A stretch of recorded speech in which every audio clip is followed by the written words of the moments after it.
শীতের নানা রকম সবজি দিয়ে খুবই কম মশলায় দারুণ স্বাদের একটা সবজি ভাজি শেয়ার করব।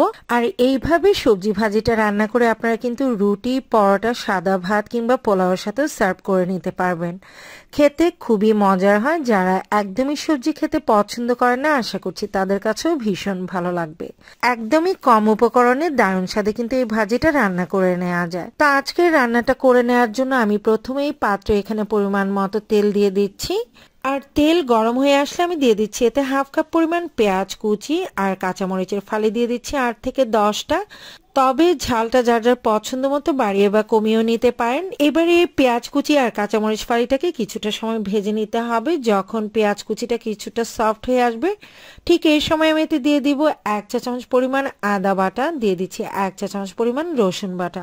আদা রসুন দিয়ে কিছুটা সময় ভেজে নিতে হবে, যাতে করে আদা রসুনের কাঁচা গন্ধটা থেকে না যায়। ভেজে নেওয়া হয়ে গেলে ঠিক এই পর্যায়ে আমি দিয়ে দিচ্ছি হাফ চা চামচ পরিমাণ ধনিয়া গুঁড়ি।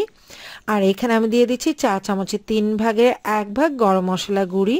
আর সেই সাথে দিয়ে দিলাম স্বাদ মতো লবণ। 7 থেকে 8 সেকেন্ডের মতো জাস্ট আমি মশলাটাকে ভেজে নিচ্ছি, কারণ তেলের উপর যদি আপনারা গুঁড়ো মশলাটাকে বেশি সময় ভেজে নেন তাহলে দেখা যাবে এটা পুড়ে গিয়ে রান্নার টেস্ট নষ্ট হয়ে যাবে। পর্যায়ে দিয়ে দিচ্ছি কুচি করে কেটে রাখা বাঁধাকপি, আলু, শিম, ফুলকপি, গাজর। আমি আমার পছন্দ মতো নানা রকম শীতের সবজি নিয়েছি, আপনাদের পছন্দ মতো অন্যান্য সবজিও কিন্তু আপনারা নিয়ে নিতে পারেন। এবার সবজি কুচিগুলো দিয়ে নেড়েচেড়ে একটু মিক্স করে নিচ্ছি মশলার সাথে। চারপাশ থেকে উল্টে পাল্টে খুব ভালো করেই কিন্তু এটা মিক্স করে নিতে হবে। আর আজকের এই ভাজি রান্নায় আমরা কোনো প্রকারের পানি ব্যবহার করব না, কারণ এই সবজি থেকে যে পানি উঠবে তাতেই কিন্তু সবকিছু একদম ভালোভাবে সেদ্ধ হয়ে যাবে। আমি ঢাকনা দিয়ে এটাকে ঢেকে দিচ্ছি। আর কিছুটা সময় ঢেকে রান্না করার পর কিন্তু সবজিটা অনেকটাই চুপসে গেছে। আর দেখতে পাচ্ছেন সেদ্ধ হয়ে আসার পরে এর থেকে অনেকটাই কিন্তু পানি বেরিয়েছে। আর এই পানিতে কিন্তু সবজিগুলো ভালোভাবে সেদ্ধ হয়ে যাবে। আরো কিছুটা সময় এটাকে ঢেকে রান্না করে নিব, যাতে করে এক্সট্রা পানিটা ভালোভাবে শুকিয়ে আসে আর সবজিগুলো ভালোভাবে সেদ্ধ হয়ে যায়। তো আমি দীর্ঘ সময় রান্না করে নিয়েছি, আর এরই মধ্যে কিন্তু এক্সট্রা পানি একদমই শুকিয়ে গেছে।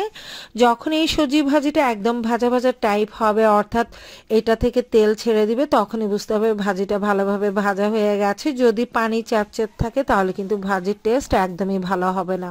তো চেষ্টা করবেন ধৈর্য ধরে একটু ভেজে নিতে। আর যেহেতু আমরা এক্সট্রা পানি ইউজ করিনি, তাই খুব বেশি সময়ও লাগে না রান্নাটা করে নিতে।